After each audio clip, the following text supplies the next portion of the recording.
Bueno, muy bien. Estamos en la parte número 10 de esta serie de predicaciones que se llama ¿Cómo salir de la tibieza?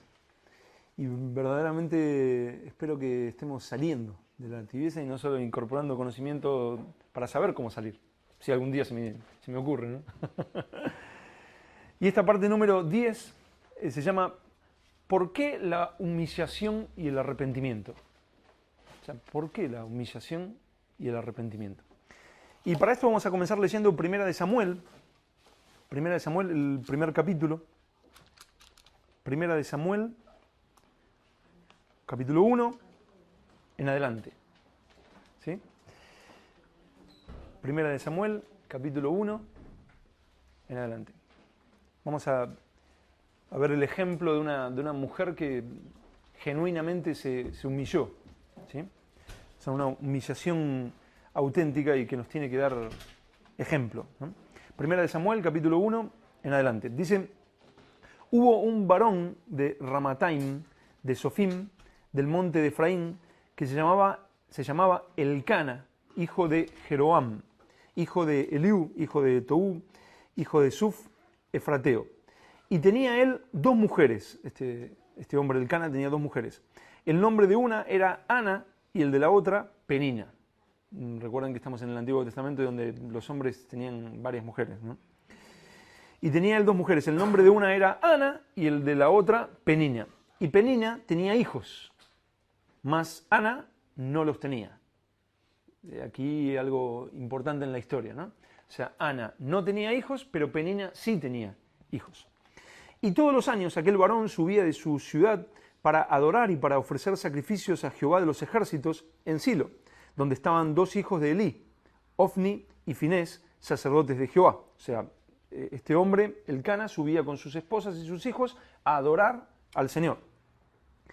Y cuando llegaba el día en que Elcana ofrecía sacrificio, daba a Penina su mujer, a todos sus hijos y a todas sus hijas, a cada uno su parte, ¿no? Elcana le daba una parte para ofrecer al Señor. Pero a Ana daba una parte escogida, a pesar de que no tenía hijos. No tener hijos en el Antiguo Testamento era un sinónimo de ser una mujer que estaba maldecida, ¿no? Era una mujer que la miraban mal porque no podía tener hijos. El no poder tener hijos era considerado como hoy en día el no dar fruto. Si tu vida no da ningún tipo de fruto, qué raro, ¿no? O sea, en esa época no tener hijos era digno de ser mal mirada. Pero a Ana, sin embargo, a pesar de que no podía tener hijos, daba una parte escogida porque amaba a Ana. Aunque Jehová, en que le dice, la amaba, aunque no le había concedido tener hijos. Aunque Jehová no le había concedido tener hijos. Y su rival, o sea, Penina, dice, y su rival la irritaba continuamente, ¿no? A Ana, ¿no? Enojándola y entristeciéndola porque Jehová no le había concedido tener hijos. Ah, tú, la que no puede tener hijos, la infructuosa, la maldita de Dios. Tú no puedes tener hijos. Mira todos los hijos y las hijas que yo tengo. Ah, y la entristecía constantemente, la irritaba, hacía que se enoje Ana. Así hacía cada año, cuando subía a la casa de Jehová, la irritaba así, por lo cual Ana lloraba y no comía. Y Elcana, su marido, le dijo, Ana, ¿por qué lloras? ¿Por qué no comes? ¿Y por qué está afligido tu corazón? ¿No te soy yo mejor que 10 hijos? Y se levantó Ana después que hubo comido y bebido en Silo, y mientras el sacerdote Elí estaba sentado en una silla junto a un pilar del templo de Jehová, ella, con amargura de alma, oró a Jehová y lloró abundantemente. O sea, con toda esta angustia que tenía, con todo este clamor, con todo este gemir en su corazón, empieza a orar. Y dice que no fue una simple oración del Señor, si es tu voluntad. Ella con amargura de alma, oró a Jehová y lloró abundantemente. O sea, en clamor, en humillación delante de Dios. Por supuesto, dependiendo de la voluntad de Dios, pero en clamor y en llanto. Señor, ayúdame, ten misericordia de mí, en humillación. E hizo voto diciendo, Jehová de los ejércitos, si te dignares mirar a la aflicción de tu sierva, esta es la oración de Ana, si te dignares, ¿no?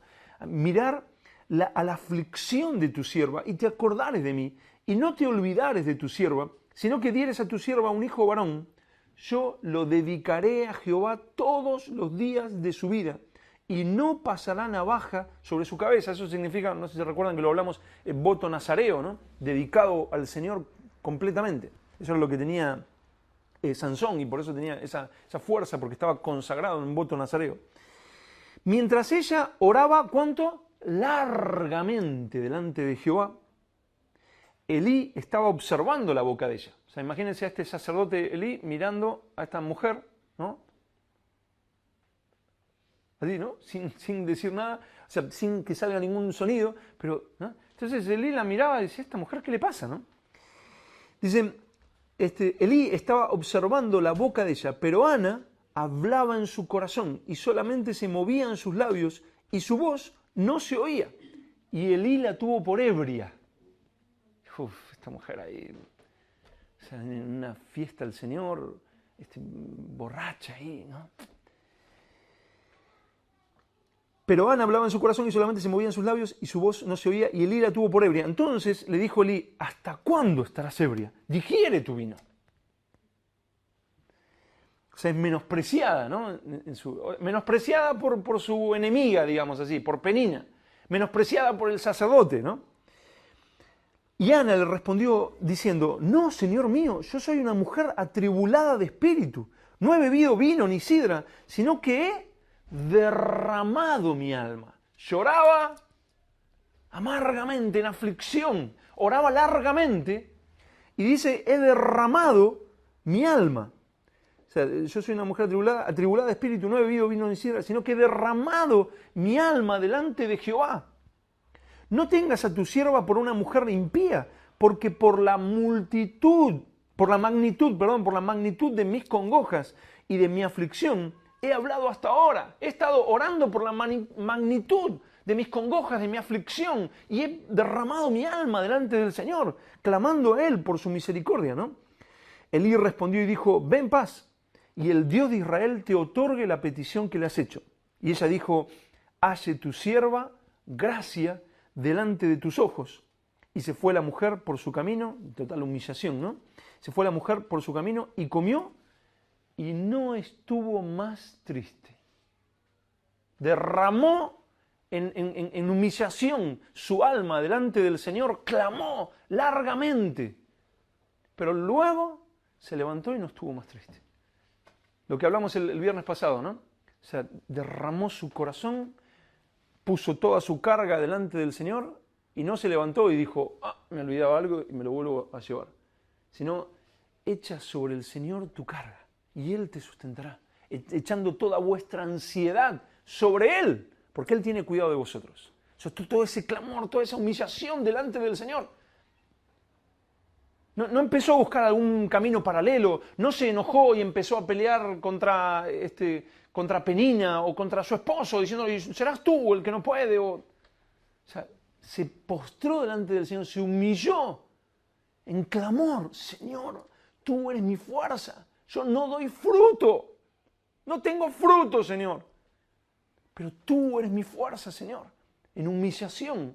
Y luego se levanta confiada en el Señor.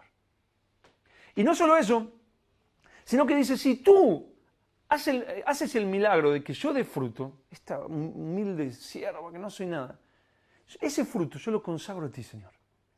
Lo pongo en tus manos para que te sirva a ti. No encuentro ejemplos paralelos, pero no mejores que este, para mostrar lo que es cuando una persona empieza a reconocer, Señor, no estoy dando verdadero fruto. Soy un tibio, Señor. O sea, verdaderamente no tengo fruto de tu espíritu.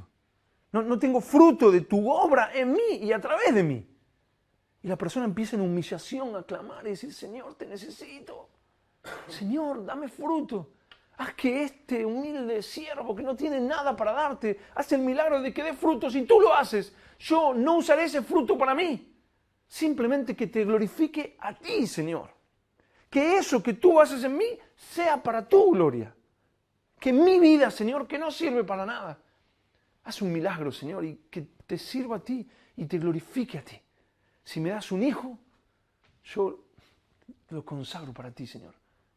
En clamor, en humillación. Y de ahí te levantas y dices, bueno, he clamado al Señor. Vengo clamando a Él lo hará. Él es mi fuerza.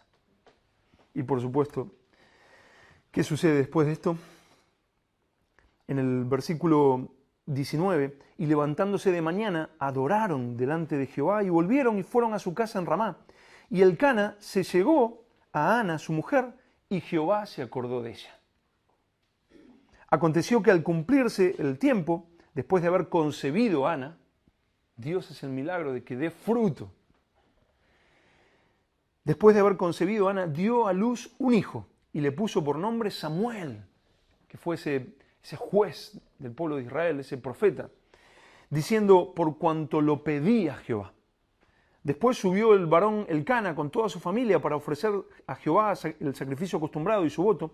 Pero Ana no subió, sino dijo a su marido, yo no subiré hasta que el niño sea destetado, para que lo lleve y sea presentado delante de Jehová y se quede allá para siempre.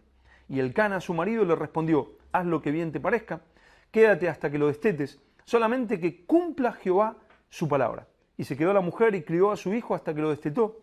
Después que lo hubo destetado, lo llevó consigo con 3 becerros, un efa de harina y una vasija de vino, para ofrecer un sacrificio al Señor, una ofrenda, y lo trajo a la casa de Jehová en Silo, y el niño era pequeño.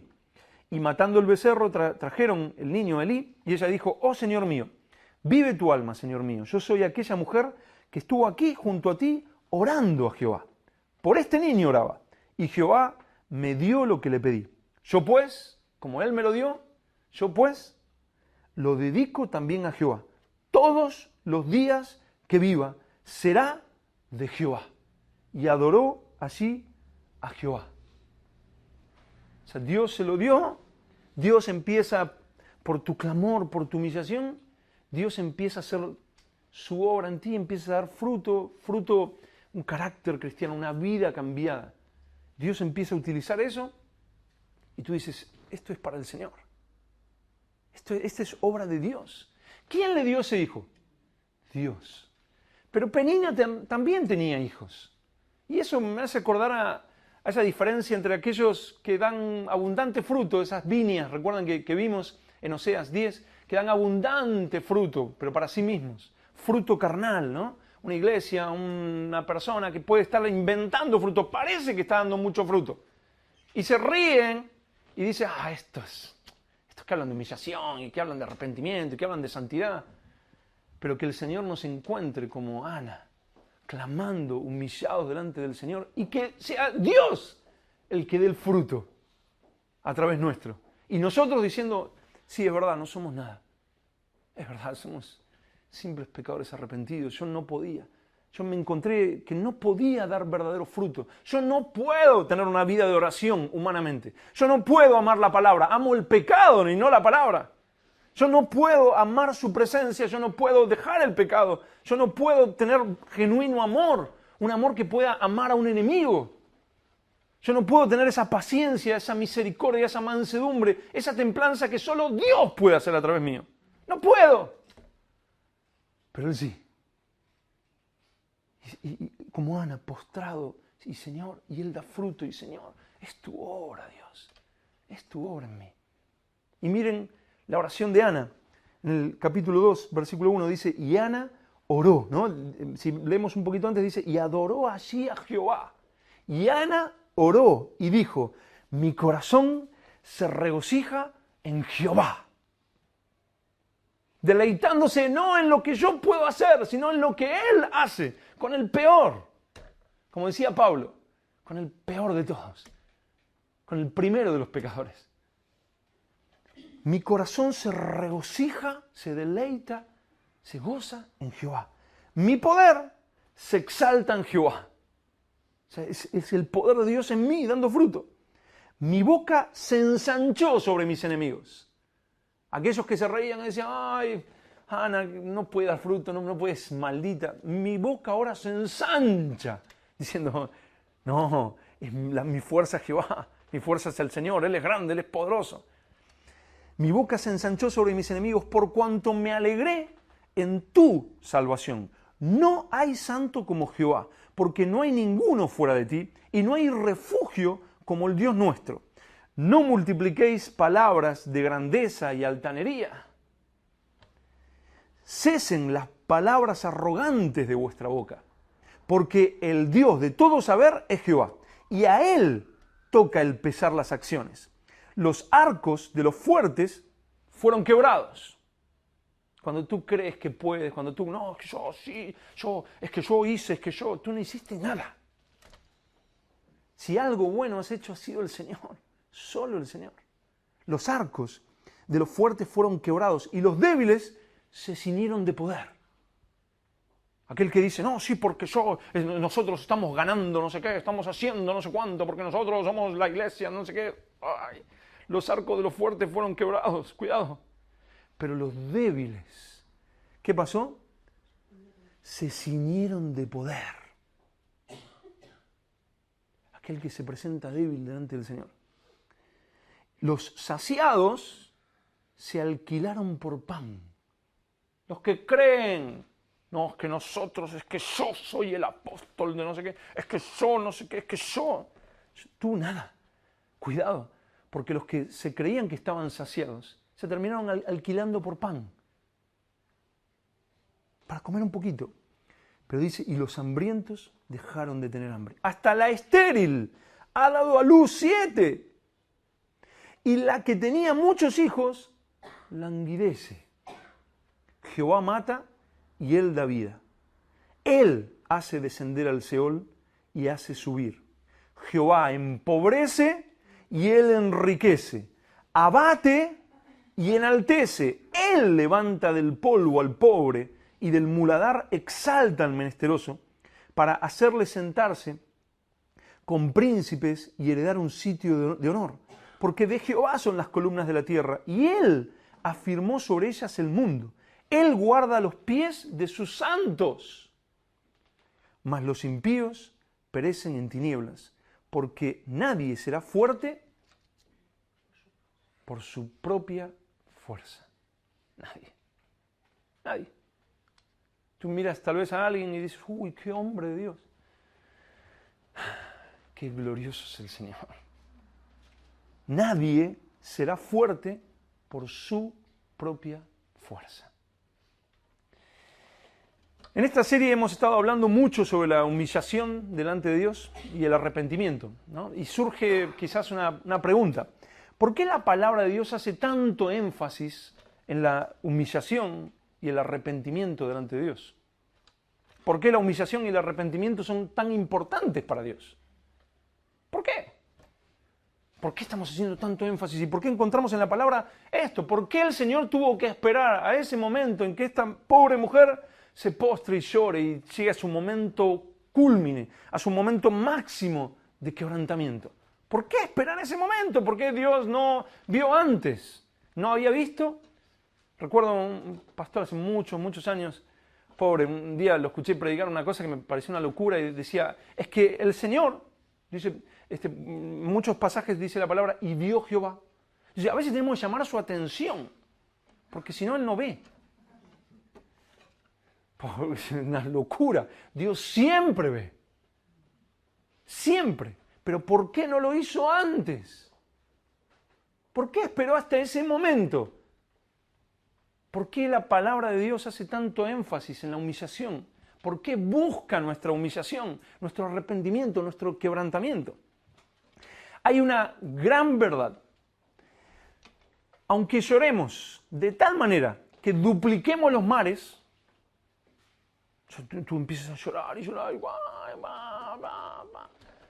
o sea, la tierra se compone principalmente de agua, pero tú lloras tanto que se duplican. Los mares, los ríos, todo. Aunque hagamos eso, primero, no ganaremos la salvación. Segundo, no vamos a poder ganar el favor de Dios. Aunque lloremos hasta, oh Señor, mira mi aflicción, soy inmundo, aunque hagas lo que hagas, no vas a poder ganar tu salvación, ni vas a poder ganar el favor de Dios en ninguna área de tu vida. Eso es una gran verdad. La salvación comienza por gracia, continúa por gracia y llega a su fin por gracia. ¿Qué es gracia? Un favor que no mereces. Es como si tú estás terminando el mes de octubre, termina el mes de octubre, tú no has trabajado en todo el mes, pero tu jefe te paga al final del mes. Si tú no has ido a trabajar, te has quedado así en tu casa, ¿sí? Y tu jefe, ¡pum!, te paga al fin de mes. Tú no mereces esa nómina, ¿verdad? No mereces ese dinero. Eso y muchísimo más es gracia. Tú no lo mereces, pero Dios en su misericordia aborrecía tu pecado, pero sin embargo te amó de tal manera que envió a su propio Hijo. Eso es gracia. Recibimos justo lo opuesto a lo que merecíamos. ¿Por qué? Por la gracia de Dios. Si pensamos solo en esto que acabo de decir, ¿no? Bueno, es por gracia. ¿Para qué humillación? ¿Para qué llorar? ¿Para qué clamar? ¿Para qué buscar? ¿Para qué leer? ¿Para qué congregarme? ¿Para qué? ¿Para qué? Si es por gracia, es un regalo de Dios. Si solo pensamos en esto, ¿a qué conclusión vamos a llegar? No necesito hacer nada. Ya soy salvo. Entonces, bueno, tranquilo. Hago lo que quiero, yo ya soy salvo, ¿verdad? Es por gracia, es un regalo. No lo merecía antes, no lo merezco ahora. Viva como viva, no importa, es por gracia. No puedo hacer nada para ganar la salvación. Solo debo creer en la tarjeta de Jesús, como ya estuvimos viendo, ¿verdad? En Jesús. O sea, es un regalo inmerecido. Pero esta es una verdad incompleta. No es mentira, es verdad, es por gracia, pero es una verdad incompleta. Si yo le digo a alguien que no sabe conducir, por ejemplo a mi esposa que tiene tantas ganas de conducir, yo le digo, mira, es que es muy fácil conducir. Tú pones la llave del coche, arrancas, pones primera y aceleras. Y el coche ya va a salir. ¿Es verdad? Es verdad. Mi esposa, un día no la veo, coge la llave, sale así y se estrella en la esquina. Destroza el coche, no sé qué le pasa a ella. ¿Qué pasó? Si lo que le dije era verdad o no es verdad. Pero todos los que conducimos sabemos que es eso, así sale el coche. Pero es una media verdad. O sea, es una verdad incompleta. No es mentira, el coche sale, pero es una verdad incompleta. Y esta verdad sobre la gracia, de que, bueno, sí, es verdad, todo por gracia, ya está, tranquilo, o sea, Dios ya lo hizo, Dios ya me salvó, es una verdad incompleta. Y por estar incompleta es muy peligrosa y se llama libertinaje. Y ya en el primer siglo usaban esta verdad incompleta muy peligrosa. Vamos a verlo en Judas 4, el libro de Judas, vamos a la otra punta casi. Judas 4 antes de Apocalipsis, el anteúltimo libro. Judas 4. Ya en el primer siglo usaban esta verdad incompleta y era muy peligrosa. Y el escritor de esta carta, Judas, estaba muy preocupado por esta verdad incompleta que se predicaba de libertinaje. Judas 4 dice, porque algunos hombres han entrado encubiertamente, los que desde antes habían sido destinados para esta condenación. ¿Hombres qué? Hombres impíos, que convierten, hacen una conversión, ¿verdad? Como cuando tú, no sé, viajas a, no sé, a un país donde usan el dólar y tú conviertes el euro en dólar. Ellos hacían una conversión, convertían la gracia de Dios en libertinaje. Dice, hombres impíos que convierten en libertinaje la gracia de nuestro Dios. O sea, la gracia de Dios, hacían la conversión, tome un poquito de gracia, pásemelo a libertinaje. La salvación es por gracia. Es un regalo inmerecido. Nunca podrás hacer nada humanamente para merecerla. Es algo que no mereces, es gracia de Dios. Dios no te amó por lo bueno que vio en ti. Es una gran verdad. A veces escucho canciones que dicen, oh Señor, ¿qué has visto en mí para salvarme? Señor, ¿qué has visto en mí? Bueno, yo tengo la respuesta, ha visto pecado. Vio pecado y dijo, bueno, si no lo salvo yo, se va al infierno seguro, O sea, porque es un pecador y yo debo juzgar eso y debo condenarlo y debo mandarlo al infierno. Eso es lo que vio en ti y en mí. Pero te voy a decir algo muy importante. Todos abran los oídos así. Esta es una parte de la verdad. No es la verdad completa. Si tú conoces solo esto, estás en serio problema. En un serio peligro. Tu fe está, si tú solamente conoces eso, tu fe está desequilibrada, está incompleta y tu vida está en serio peligro. Vamos a leer Juan 1.17, el Evangelio de Juan 1.17. El cuarto Evangelio, el cuarto libro del Nuevo Testamento. Juan capítulo 1, versículo 17. Dicen, pues la ley, recuerdan a Moisés en el monte Sinaí, Dios le habla, está 40 días en el monte y Dios le da la ley de Dios, se la da a Moisés. Pues la ley, por medio de Moisés, fue dada. Así que con Moisés teníamos la ley. Pero la gracia y verdad vinieron por medio de Jesucristo. ¿Verdad que no dice solo gracia? No dice ahí, dice gracia y verdad vinieron por medio de Jesucristo. No solo la gracia, no solo que es un regalo inmerecido, no solo que Dios vino inmerecidamente a ti, tú no lo merecías y Él vino, sino que trajo gracia y verdad. Dos cosas. ¿Qué significa esto? Que la gracia sí o sí, produce que vivas conforme a la verdad de Dios. La gracia produce algo. No solo que Dios te amó y entregó a su propio Hijo y murió por ti y tú no lo merecías, sino que esa gracia viene a tu vida y produce. Ahora tú vives en la verdad de Dios. Gracia sin verdad, que era gracia y verdad, ¿verdad? Gracia sin verdad, ¿qué es? Libertinaje. Bendito el Señor. Verdad sin gracia, ¿qué es? Legalismo. Legalismo.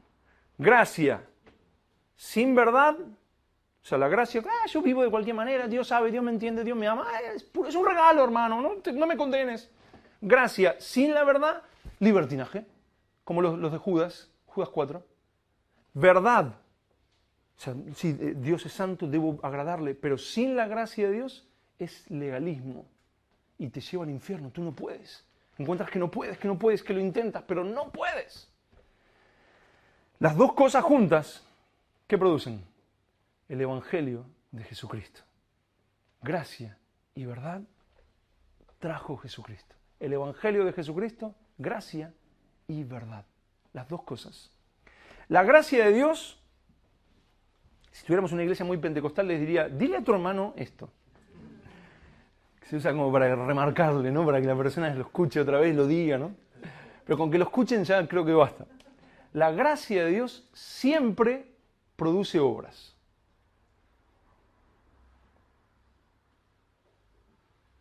Siempre. La gracia de Dios, ¿qué produce siempre? Obras. ¿Les parece o nos estamos volviendo... Mañana, el domingo que viene, tengo una túnica así, muy legalistas o qué? La gracia de Dios siempre produce obras. ¿Lo dirá la palabra? Vamos a ver en Santiago 2, versículos del 14 al 19.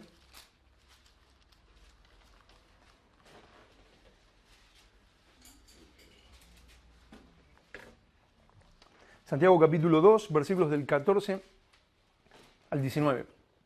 Dice, hermanos míos, está hablando Santiago, ¿verdad? Que era una columna en la iglesia de Jerusalén. Dice, hermanos míos, ¿de qué aprovechará si alguno dice que tiene fe y no tiene obras? Yo tengo la tarjeta de Jesús, yo creo en Jesús, pero dice, ¿de qué aprovechará si cree, pero no tiene obras? Si su vida no produce obras de santidad, no vive en la verdad. Dice, ¿qué aprovechará? ¿Podrá la fe salvarle? ¿Qué pregunta, Santiago? A ver, si la fe, con fe, con creer, ya está. ¿Qué pregunta, Santiago? ¿Podrá la fe salvarle?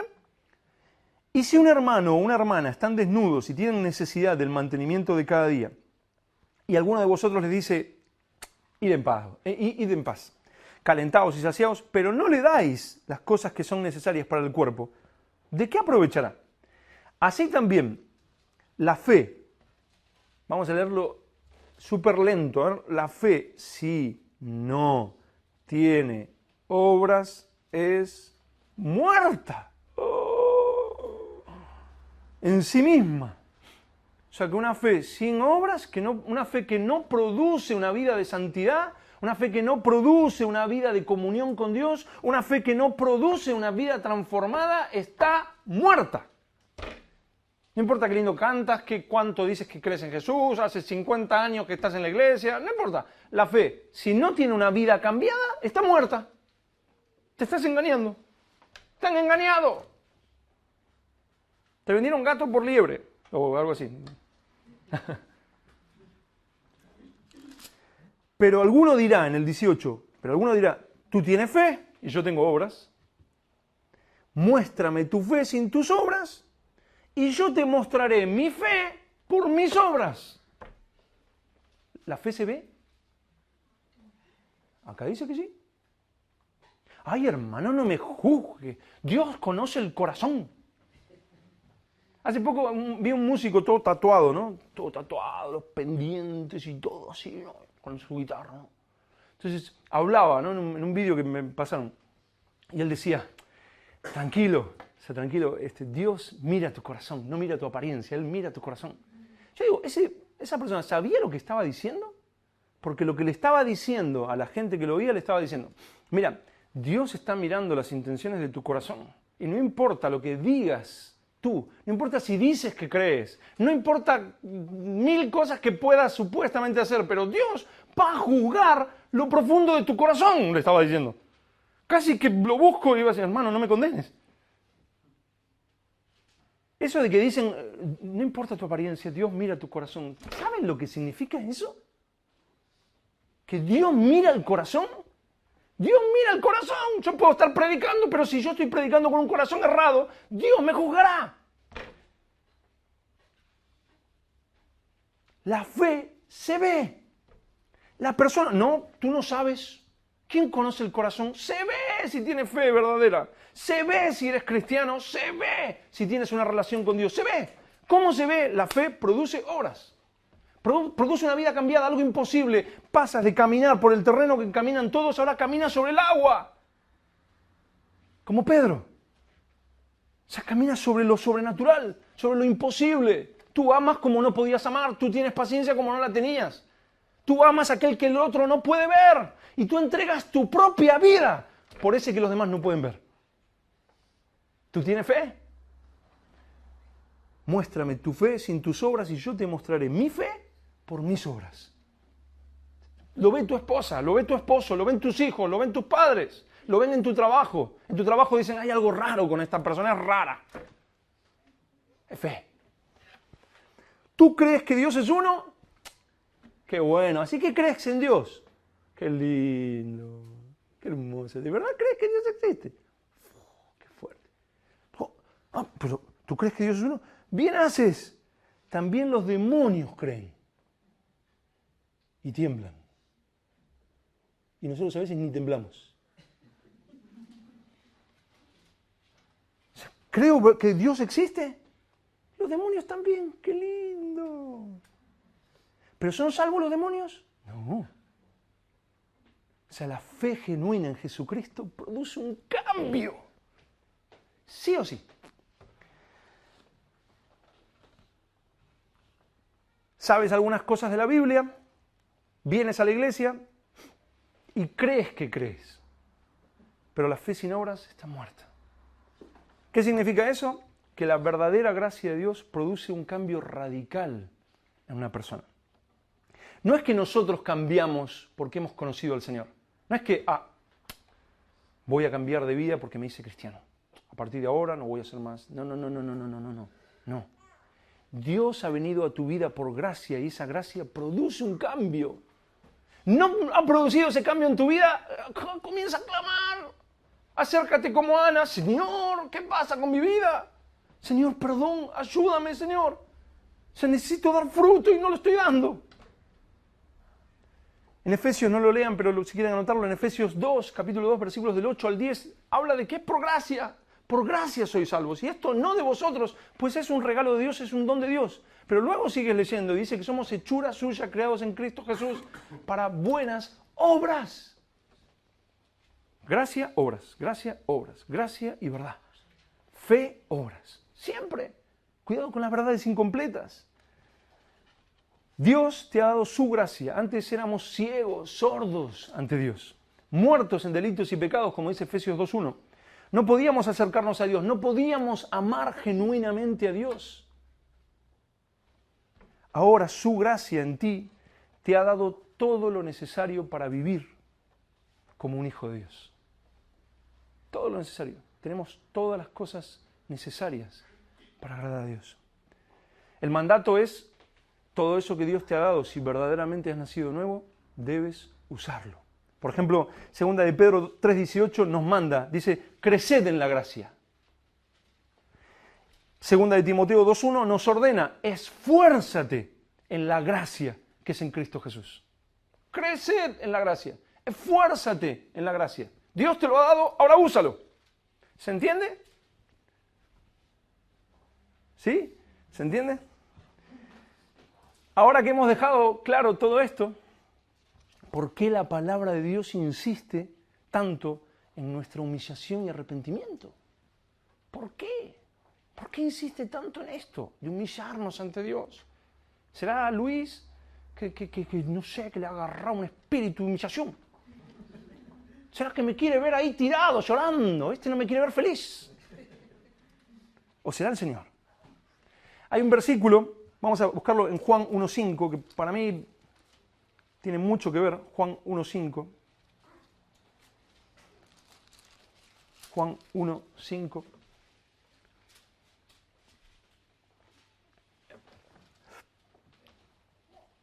El Evangelio de Juan, capítulo 1, versículo 5, dice, la luz en las tinieblas resplandece.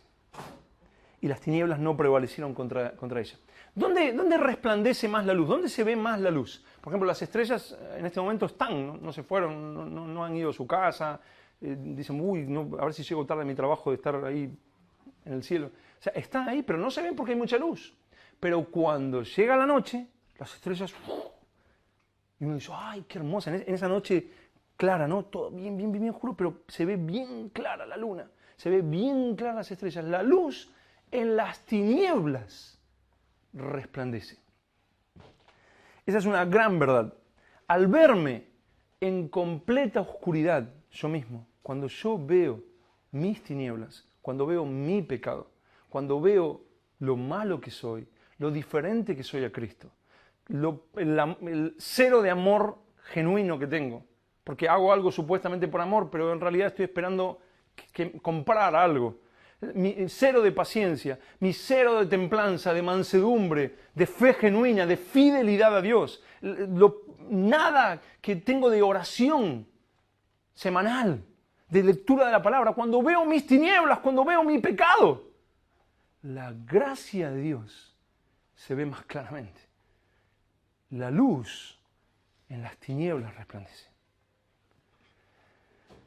Es cuando llegas a la total comprensión de tu incapacidad de agradar a Dios con tus fuerzas, cuando la gracia de Dios se hace tu tesoro más valioso.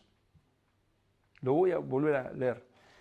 Es cuando llegas a la total comprensión de tu incapacidad de agradar a Dios con tus fuerzas, cuando la gracia de Dios se hace tu tesoro más valioso. Cuando te acercas en un momento y dices, Señor, reconozco, Señor, el pecado. Perdóname, Señor.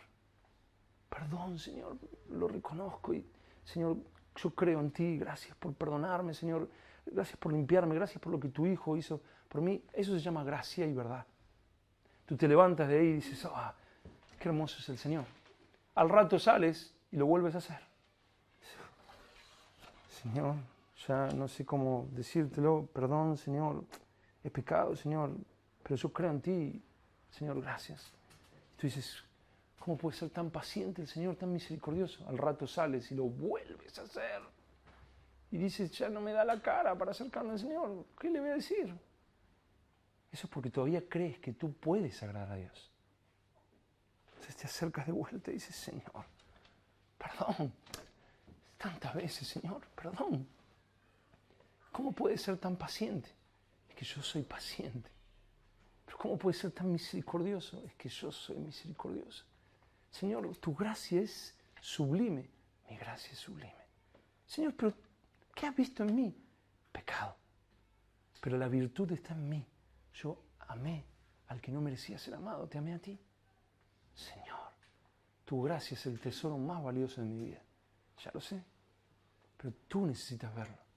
Cada día te postras ante Él y la luz en las tinieblas resplandece. Solo así. En una época de mi vida, hace muchos años, predicaba mucho sobre la gracia. La gracia me había deslumbrado a mí. Y yo estaba enloquecido con la gracia y predicaba gracia, gracia, gracia. Pero yo al predicarlo me daba cuenta que la gente... Otra vez con la gracia, ¿vale? Sí. Sí, Dios me amó. Sí, es cierto, y soy normal. Claro, qué bueno. Muy bien, la gracia, otra predicación sobre la gracia. Yo decía, algo falla, ¿cómo puede ser que la gracia produzca esto en mí? Pero en ellos, como así, como... Hasta que me di cuenta, como bien el Señor en su misericordia me habló, dijo, a ver si te das cuenta de una vez, que es gracia y verdad juntas. La verdad te parte al medio y te hace ver tu pecado, tu incapacidad. Y cuando quieres salir corriendo de la presencia de Dios porque dice, me va a fulminar, un ángel dice, vuelve, que hay un mensaje para ti. Y tú te acercas al Señor y el Señor te dice, yo te amo. Y he pagado por eso. Sí, Señor, yo creo en tu obra. Es que, ¿tienes otra manera de acercarte a mí? Pues no. Y te postras ahí. Y la gracia y verdad trabajan en conjunto. La verdad sin gracia es un legalismo que sale de aquí así sin solución. La gracia sola es un libertinaje tranquilo, Dios me ama, sí, no pasa nada. Que tú no valoras en absoluto. Pero cuando la verdad te postra y te hace ver tu pecado y tú dices, ¿y ahora qué hago? En cualquier momento, como decía Jonathan Edwards, se me abre el suelo y me voy al infierno de cabeza, soy basura. ¿Por qué Dios te tiene que amar? Pero tú dices, no, pero Él me amó. Su gracia es sublime. Ahí la gracia enciende en las tinieblas. Y tú no tienes otra cosa de qué hablar. De que Él te amó. De que Él es misericordioso, que Él es bueno, que Él es paciente. Y que Él es justo aún en tu condenación. Pero envió a su Hijo por tu condenación. Ese es el mensaje completo. Ni más ni menos que el Evangelio de Jesucristo. Gracia y verdad producen, primero, amor y plena gratitud en el cristiano. O sea, el cristiano con gracia y verdad, eso le produce amor. O sea, tú piensas en Él y se te caen las lágrimas simplemente por pensar en Él. Pero dices, es que me ama, es que tú no tienes ni idea de la paciencia que Él me tiene. La misericordia que Él me tiene. Pero yo lo veo, yo me postro, no es que digo, bueno, Él ya es paciente y Él sabe. No. Yo me acerco a Él. Todo pecado. Si quieres tatuártelo en la frente, el único tatuaje que te está permitido es este. Todo pecado que tú no confieses delante del Señor, ese pecado está contigo. Te lo muestro. 1 de Juan 1:9 dice, si confesáremos nuestros pecados, Él es fiel y justo para perdonar nuestros pecados. Debes confesarlo delante de Él. O sea que llevamos años, como yo les conté, de cosas que dijimos, bueno, Dios sabe, Dios entiende, Dios esto, y todo eso está ahí. ¿Por qué no tengo comunión con Dios? ¿Por qué cada vez que voy a orar me parece como que Él está a 500 millones de kilómetros, justo en el final del universo? Yo estoy de este lado y Él justo está del otro, justo, qué casualidad. es que estoy con todo eso ahí y todo eso me va ahogando. Pero cuando confieso y me postro y me humillo, veo su gracia. Y lo que dividía, ahora ya no lo divide. Y ahora estoy en comunión con Él, no por mi virtud, es por su gracia. Porque la verdad me ha quebrantado y la gracia me ha sanado. Primero, amor y plena gratitud. Eso produce la gracia y verdad. Y segundo, nos despierta a la gran necesidad de que debemos morir cada día y seguir a Cristo, cueste lo que cueste, porque ahora la gracia de Dios está en nosotros y ahora podemos. Miremos, por ejemplo, el caso de Pablo en 1 Corintios 15:10. 1 Corintios 15:10.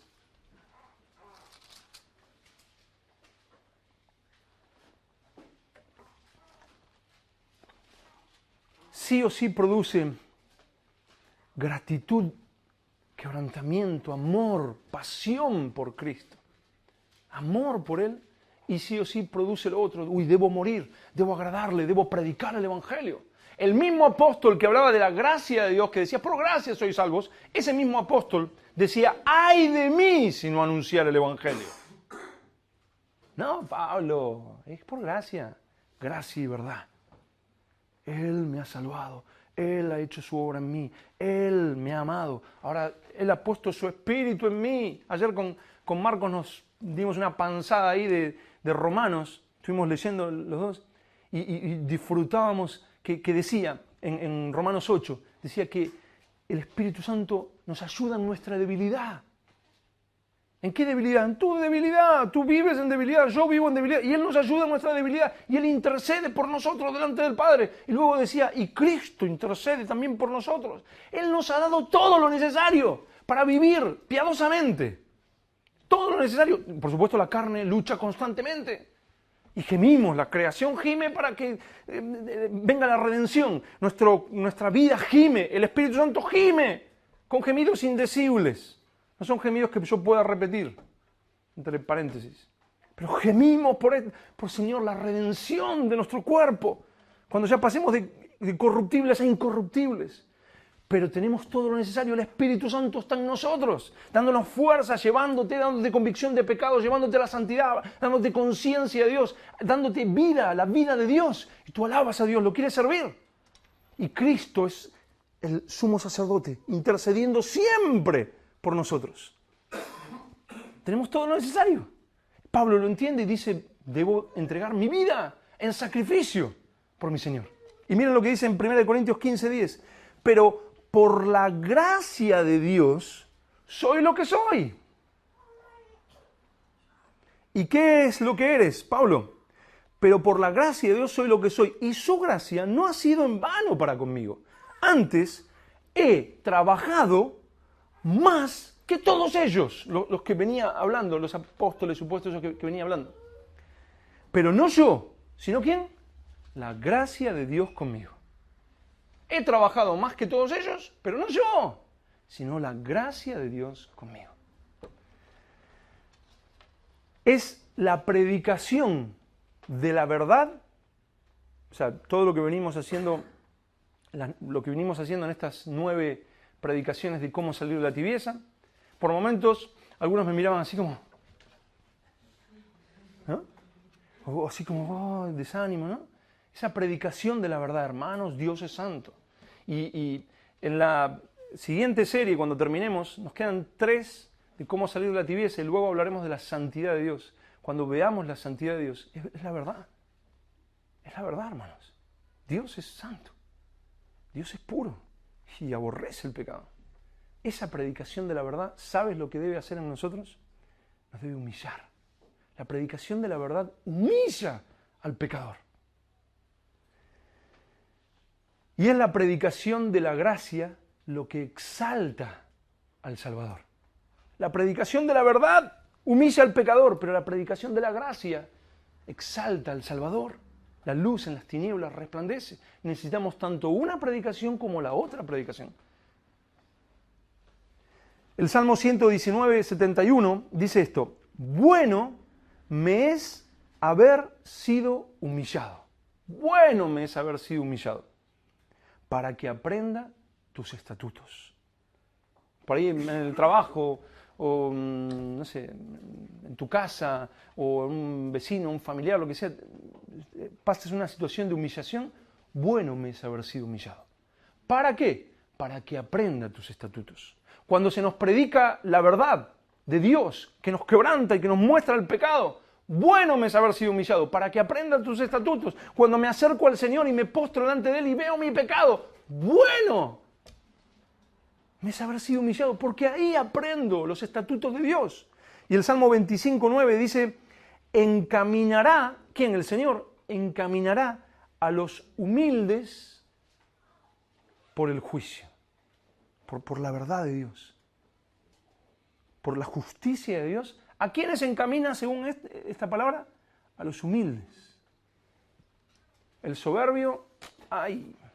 Y el Salmo 138:6 dice, porque Jehová es excelso y atiende al humilde. Jehová es excelso y atiende al humilde. A Ana, la pobrecita, una mujer ahí, nadie daría un duro por ella, hasta el sacerdote la menosprecia. Dice, a ver, digiere tu vino. Sin embargo, Jehová atiende al humilde, mas al altivo mira de lejos. Y uno dice, se está refiriendo a un vecino que yo tengo que es... No, se está refiriendo a ti y a mí, cuando dice, mas al altivo mira de lejos. ¿Por qué? Porque confiamos en nuestras fuerzas, porque creemos que lo voy a poder hacer, porque no confiamos en Él, porque no nos humillamos delante de Él, porque Jehová es excelso y atiende al humilde, mas al altivo lo mira de lejos.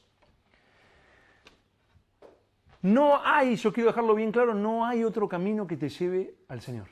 No hay otro camino que te lleve al Señor. Reconocimiento de tus pecados, humillación, pedirle al Señor que te dé convicción de la gravedad de tu pecado, dependencia completa en sus fuerzas. No hay otra manera de tener una relación con el Señor. No lo hay. Puedes venir aquí, puedes ir a una iglesia donde te impongan las manos. Yo me acuerdo hace muchos años un hombre muy conocido en Argentina, tal Claudio no sé cuánto, lleno de gente, ¿no? Y la gente poniendo la cabecita para que él le imponga las manos y él haga lo que ellos no hacían en su vida privada. O sea, él me va a pasar la unción de no sé qué, y yo no necesito ni humillación, no necesito ni búsqueda, no necesito ni arrepentimiento, ni confesión de pecado, él me va a traspasar y yo... ¿Qué es eso? Nada que ver a la palabra de Dios. No hay otro camino. El único camino para tener una relación con el Señor, genuina, es lo de Ana. Y confesión de pecado. Señor, perdóname. Señor, reconozco. Ayúdame a ver la gravedad del pecado. Y tú empiezas a temblar. El viernes, alguien, no digo qué, porque lo están filmando y lo verán en diferentes lugares, pero alguno de nosotros pasó aquí y estuvo confesando. Dijo, he vivido una doble vida. ¿Qué he hecho de mi vida? Y él me contaba, yo le pedí que lo contara a todos, pero él me contaba en casa y me decía, a la noche temblaba. Me di cuenta, ¿qué estoy haciendo de mi vida? Nada que ver, o sea, tengo una doble vida, nada que ver, soy falso, soy esto, soy lo otro que he hecho. Ese es el camino. Agustín, y con esto ya casi terminamos, Agustín de fines del IV siglo y principios del V dijo esto. Si me preguntarais cuál de los preceptos de la religión cristiana es el primero, si le preguntamos a Agustín cuál es el primer precepto de la religión cristiana y cuál es el segundo y cuál es el tercero, él respondería, Agustín, respondería, el primero es la humillación, el segundo la humillación y el tercero la humillación. Y Calvino explicó esto diciendo, esto en su libro Institución de la Religión Cristiana, dijo, por humildad, la palabra no se refiere a que el hombre, reconociendo en sí alguna virtud, no obstante no se ensoberbece por ello, ¿no? Como si tú tienes muchas virtudes y dices, bueno, esto no lo voy a contar. No se refiere humildad a eso, sino que el hombre de tal manera se conozca que no encuentre más refugio que humillarse ante Dios. No es que tú tienes alguna virtud y no la tienes que contar. Tú tienes, no me acuerdo dónde lo escuché, pero no sé si no fue Chus que me lo contó, no me acuerdo quién me lo contó, Pero un hombre después de muchos años de ministerio, muchos años de servir al Señor, un hombre ya maduro, crecido, había estudiado teología, enseñado, y esto y lo otro. Entonces le dicen, lo ponen ahí, le dicen, mire, por favor, ¿no nos diría cuál es la clave del Evangelio? ¿Cuál es lo principal? No sé, nos podría hablar algo en su sabiduría, ¿no? Y tantos años de servir a Dios, algo que nos diga como clave, ¿no? Eso es todo. Y él dijo, bueno, en todos estos años de haber servido tanto al Señor y haber estudiado teología por muchos años, me he preparado muchísimo, he leído muchos libros y lo que he aprendido es esto. Yo soy muy malo y Dios es muy bueno. Se levantó y se fue. ¿Hay algo más profundo que eso? Este camino es un lugar seguro para nuestra alma, como decía Charles Simeon. El camino de la humillación es un camino seguro. Él decía, cuando yo estoy en ese camino, cuando yo estoy en ese suelo, decía él, yo sé que estoy pisando suelo firme, el camino de la humillación. Debemos llegar al punto del quebrantamiento de Ana para ver a Dios obrando como lo vio Ana. Y terminamos con Santiago 4:6, simplemente lo leemos. Santiago 4:6.